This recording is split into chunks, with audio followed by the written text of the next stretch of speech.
Hey everyone, Life's Journey at 50 here. So you guys are going to start seeing here, might be a little bit early, but I've got a new intro.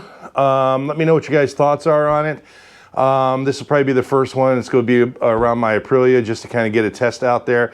And then if you guys see my live stream that's coming up, just a thank you to everybody out there, reaching over 1,000 people. I feel guess humbled and blessed at the same time, because never thought, this would, I would do something like this. But anyways, but new intro. Hopefully you guys like it. Something for 2023, change the pace and hopefully bring you some better content, or at least something a little bit different. So take care. Thanks. Appreciate it. And we'll see you soon. Bye-bye.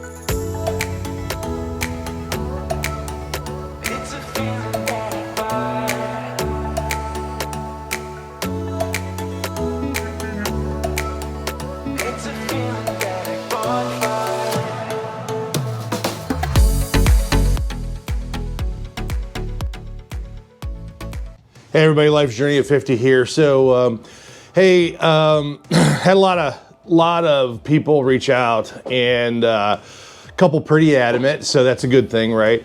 About my Aprilia and kind of the update. So I just wanted to get something out. If you guys know, right the week of Thanksgiving, I had the bike just kind of stopped on me. I actually had to have it towed back to Cincinnati.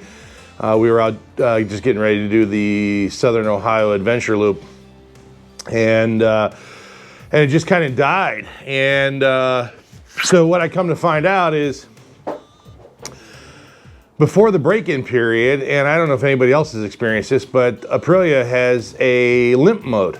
And so if they have the rev limit set at 6,500 RPMs, I think it is, and evidently I went over it too much. And probably was goosing it a little bit as we were traveling down the highway or whatever, and it sent it into limp mode. And so so the ironic thing about it, I didn't get much video of it. I just decided I wanted to see what would happen. So I trailered it all the way back to Kissel's, which is where I bought it, instead of taking it to the Ohio dealer up in Columbus.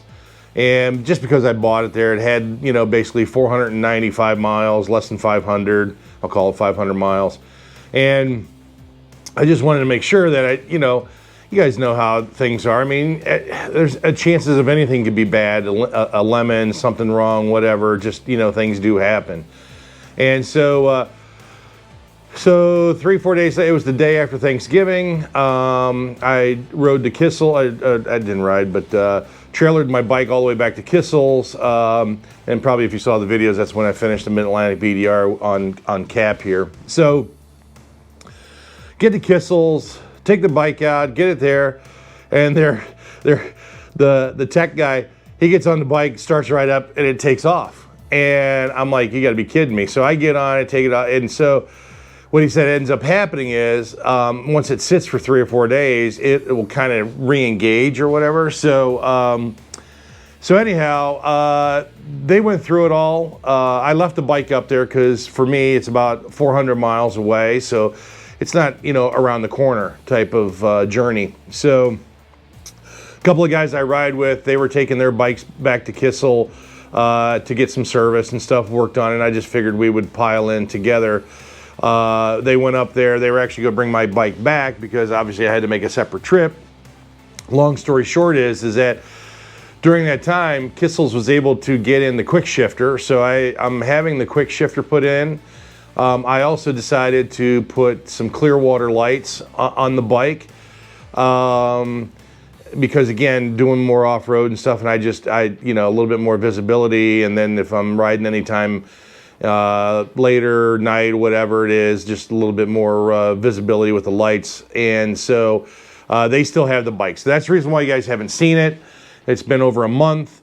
Probably we'll pick it up sometime after Christmas, maybe around the new year, and get it on there. I also had new tires put on. I put the Karoo 4s on there, took off the Pirellis, just because I wanted a more, aggressive tire for off-road, because that's really, what I bought the bike for, is to trailer at places instead of the long hauls to a certain degree, because that's what caps that's what I use cap for. So, so anyways, I wanted to get the note out, let you guys know the Tuareg 660 Aprilia is fine. It's all good. They reset the modes. That little blip that everybody talks about, around 3,000 or 4,000 RPMs or whatever, there's a flash for that, so make sure that you do that. So all those things were taken care of, but I added a quick shifter, also some clear water lights, and so I'll be picking the Tuareg up sometime, like I said, after Christmas. So yeah, it'll be over a month since I've had it, but I just wanted to let you guys know because I've had a lot of questions like what happened. So the bike's fine, everything's good. They went through all that stuff. It's actually, you know, being ridden up there. Josh and his team from Kissel's, they've done a fantastic job. The whole team's been involved. And like I said, all the way down from Josh and the rest of the team. Paul was fantastic in the parts department, especially knowing that it's almost impossible to get a quick shifter in. He was able to hunt me down one. And so that's been great. So anyways, that's the update, and hopefully that helps. If you can catch the live stream, I went over 1,000 subs, so thank you very much for supporting me. Again, you know, I'm shocked, but you know, at the same time, I try to keep it real for you guys out there. And this is just from a layman, inexperienced person doing this stuff, but kind of giving you real world stuff that's out here. Maybe not so much the technical stuff, but just about true experiences, you know, on some of these different things. But again, shout out to Kissel's. Thanks for watching. Like, subscribe, get notified, all that good stuff. But I wanted to give you guys an update because I've had a lot of questions on the Aprilia. Take care. Talk to you soon. Bye-bye.